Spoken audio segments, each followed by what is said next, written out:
Did you know that Menelik II is the only African ruler to have successfully resisted European colonization? Well, today we'll be telling you all about him and how he did it. So make sure to watch until the end. Menelik was born in 1844 in Shewa, a province in the Ethiopian highlands. His father was a local chief, and his mother was an aristocrat from another province. You see, Menelik's family belonged to the Solomonic dynasty, a royal lineage that claimed descent from King Solomon of Israel and the Queen of Sheba, according to legend.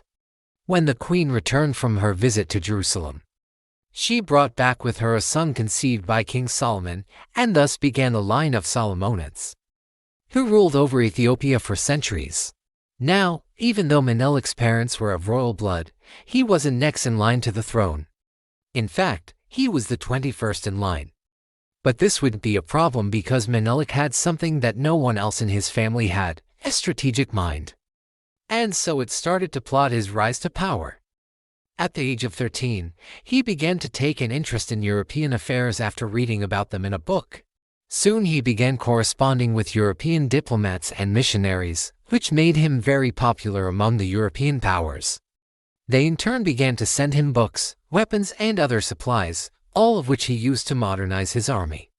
In 1865, when Tewodros, the second king of Ethiopia, died without an heir, Menelik saw his chance and seized the throne under the name Menelik II. However, there was a problem. You see, Ethiopia was a patchwork quilt of semi-autonomous states and rival chieftains constantly vying for power.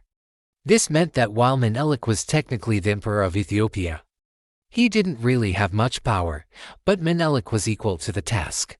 He set out to destroy the military forces of the recalcitrant princes and incorporate their territories into his empire.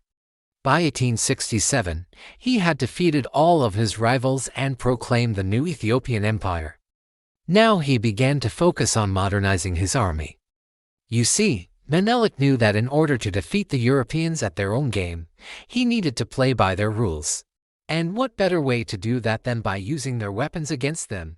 So he began to purchase weapons from the Russians, the French, and the British. He also hired European military advisors and set up schools to train his soldiers. Soon enough, Menelik's army was the most powerful in Africa, with a standing force of around 100,000 men. It was also one of the most diverse armies in the world, composed of people of all races, religions, and ethnicities. But while Menelik was modernizing his army, the Europeans were also trying to do the same. You see, since the Berlin Conference of 1884, which carved up Africa among the European powers, Italy had been eyeing Ethiopia for colonization. However, they had been unable to do so due to the strength of Menelik's army. So in 1895, Italy decided to try a different tactic. They sent a delegation to Menelik offering to divide Ethiopia between them and the British. But Menelik knew that if he agreed, he would be signing his own and Ethiopia's death warrant. So he turned down the offer and imprisoned the Italians. This enraged the Italians, who had expected Menelik to accept their offer without a fight. And so they began to plan their invasion of Ethiopia. On October 1, 1895, the Italians crossed into Ethiopia with an army of 17,000 men. However, they were met with fierce resistance by Menelik's army. After 6 months of fighting, the Italians realized that they could not win the war. And so they sued for peace. Menelik granted them independence and allowed them to keep their fortune. News of Menelik's victory spread throughout Africa, and he was hailed as a liberator. Unfortunately, Menelik died in 1913. But his legacy lives on in Ethiopia to this day. And that's all for today.